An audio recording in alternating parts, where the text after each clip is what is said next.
I just want my baby back. Dear listeners, today, we bring the story of a woman who wanted her child back after she lost custody because of her abusive boyfriend. Was it for love or money? Let's find out. Please share your thought about this story and subscribe for more such tales. My name is Houston, and I'm a 39-year-old photographer working for a small news magazine. I've been married to Laura for around 7 years, and we have a beautiful 5-year-old boy. Laura and I met. She was working at a local automobile dealership as a front desk executive, and we dated for 3 years before tying the knot. She left her job once we got married. Initially, everything seemed fine, but the pandemic and the ensuing economic slowdown took a toll on our household. The tension at home became palpable, and I found myself taking on more work to make ends meet. Beyond my regular job, I started accepting small photography assignments at weddings and other events to supplement our income.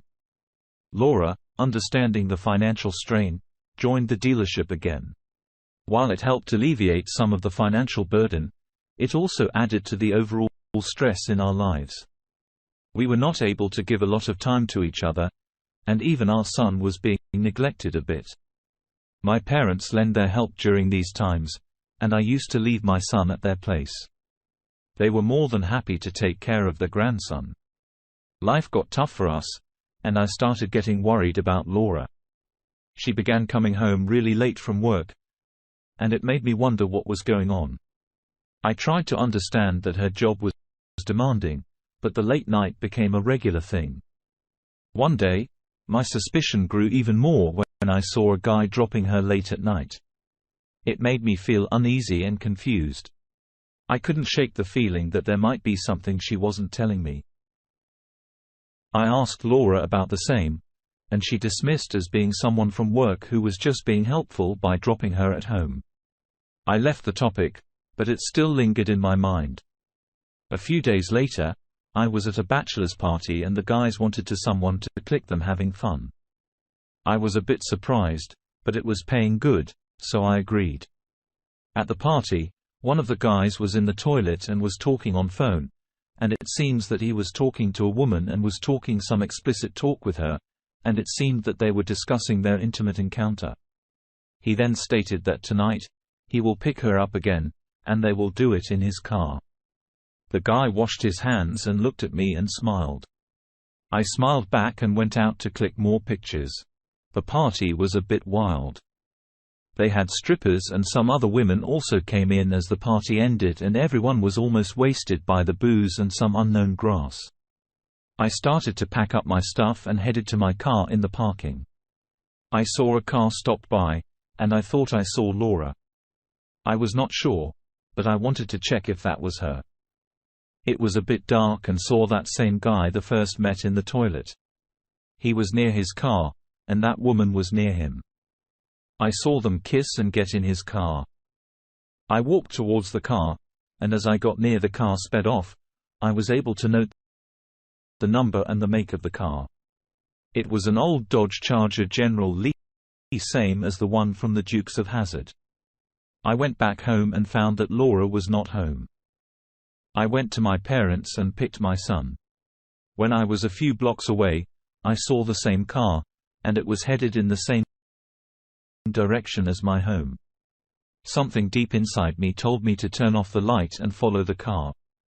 I followed and the car stopped at my house. They waited for a few seconds and Laura got off and adjusted her skirt. I knew she was cheating on me. I parked my car and went inside, and Laura hugged me and took my son from me. I was seething in anger, and I was barely able to control my anger. I took a day off the next day and followed Laura around. She went to her office and later the guy picked her up, and they went to his apartment. Came out after 2 hours, and he dropped her home. Everything was being filmed, and I was documenting everything. Next day, I went to the lawyer and asked to start the divorce proceedings. I went home and confronted Laura. I laid all the pictures on the table and told her that I am going to divorce her, and I am not going to take any excuses from her. She sat there quietly and did not speak a word. She got up and packed her bag and took my son with her. The divorce proceedings went on at their own slow pace. Laura had moved in with her app and things were fine at first. A few days later, I called Laura and asked to see my son. I took my son and went to my parents' house. While changing his clothes, I saw his bum had marks of trauma. My son cried when I touched him. My heart sank, and I was furious. I went back to Laura and asked her what happened to my son. She did not agree to it and blamed me for the marks. I had to find out what was going on. I decided to snoop on them, and since they were in an apartment, I decided to speak with the neighbors first. They told me that the two of them fight a lot, and at times, they have heard the baby scream as well. I asked them to call me when it happens the next time. That very same evening, I got a call, and I immediately called the CPS and asked them to reach Laura's new address. I reached there and soon CPS reached as well. There were loud screams going on when we knocked at the door. Once the door opened, I rushed in and searched for my son. He was in a corner and was crying like hell. As I reached near him, his first reaction was to cower down as to protect himself. Everyone saw that. I picked him up and hugged him close to my chest. The CPS team took him and checked him. He had fever and even had a slap imprint on his face. I lost my cool and charged at the app and was about to land my punch when one of the CPS guys held me and stated he is not worth risking your son's custody. I held back and walked out with my son.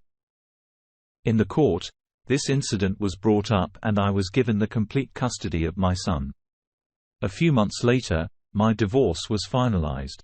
I was supposed to pay a small amount every month, and since I had the custody, Laura was supposed to pay me, hence, I decided that we will adjust it.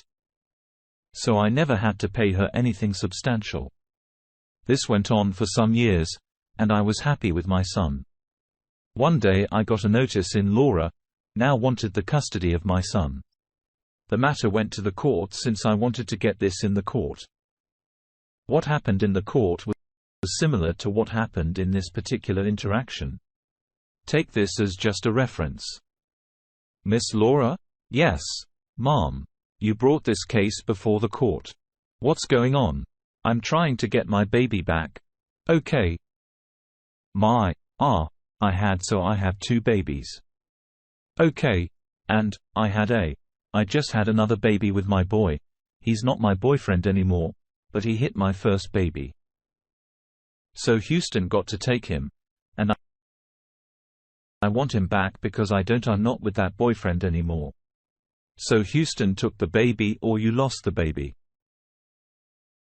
Either way, Houston has the baby and I want it back.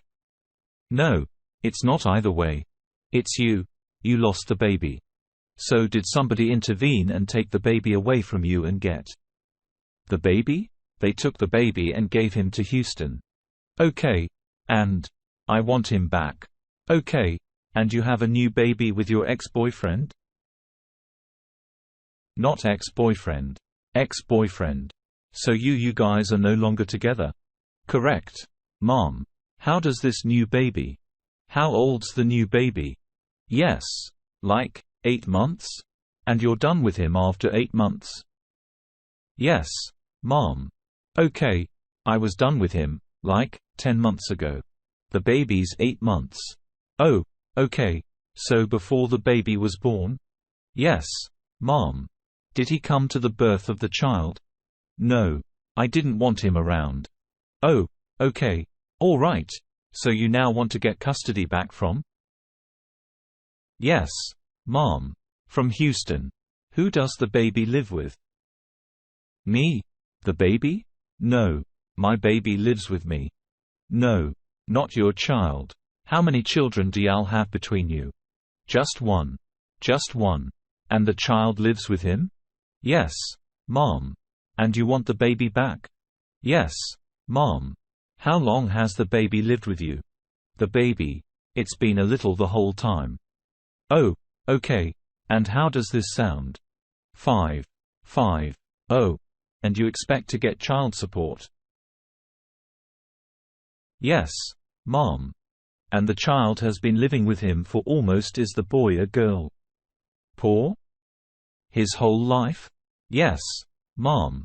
Well, when I get my baby back, I want child support. Yeah. He makes way more money than I do. I want my baby back and I want child support. I'm sorry. You have to excuse me, because nothing you're saying is making sense right now. You came to court to ask me to give a child back to you that was taken from you.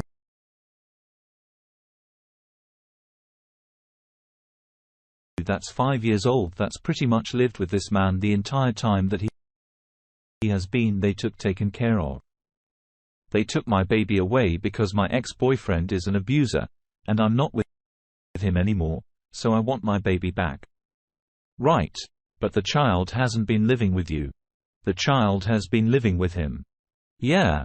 Because of my ex, and I'm not with my ex anymore. Yes. So, no. It doesn't work like that. It doesn't work like that. He would literally have to have given you the child back. And then you come in here after you've been having a child for some time. Then you come in here and say, "Judge, I want this to be changed. I've been having the child this entire time. I want him to pay child support." That would be a little bit more reasonable, but what you're asking for today is very. Okay, well, give me my baby back, and then I'll come back in a while and ask for child support. Well, I can't give you your baby back because I never took your baby. Okay?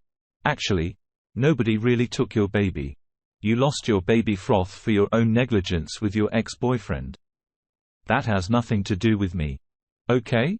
Now fill me in over here. The baby was placed with you after the boyfriend hit the baby. Yep. And he's been living with you ever since then. Yep. You've been taking care of him. You pay for everything for the child. Everything. What does she do? I visit. She visits unsupervised. Okay, congratulations. Financially, what does she do? Oh, financially. Yeah. No. Oh, that's what I figured. Okay, I see what's going on here. Yeah. And I'm not about to play this game with you. You're the one that's gonna pay him child support today. Yeah. You are. He makes, like, 3 times as much money as I do. I have to give him my money. It's for the child. So, yes, you do. You do. But the good thing is based on your income, you'll get credit for the other child that you're 8-month-old, you'll get credit for that child. But, yes, you are going to pay him child support. That's just the right thing to do. It's one child between the two of you, okay, and health insurance. I'm assuming you pay it. Yes. How much is $66 a month? $66. I go through my employer. So I go through my employer. Okay, gotcha. And how much do you make a year? $38,000. $38,000. So I have your gross coming out to $3,200. That brings your net to $2,648.10. Giving you credit for the other child that you have, your child support obligation comes out to $42,369. Plus the $66, you're gonna reimburse him for health insurance every month.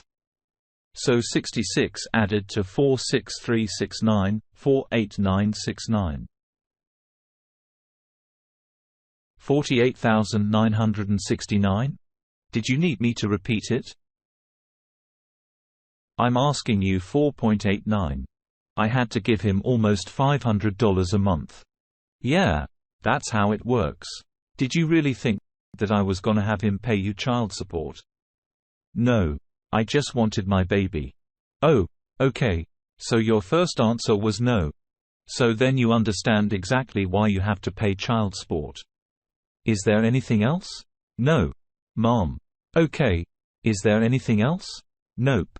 Okay. You all are dismissed. I was happy and now Laura has to pay me. As the saying goes, you have to pay to play. Dear listener, if you have reached this far, please click on the subscribe button. It will be a great help.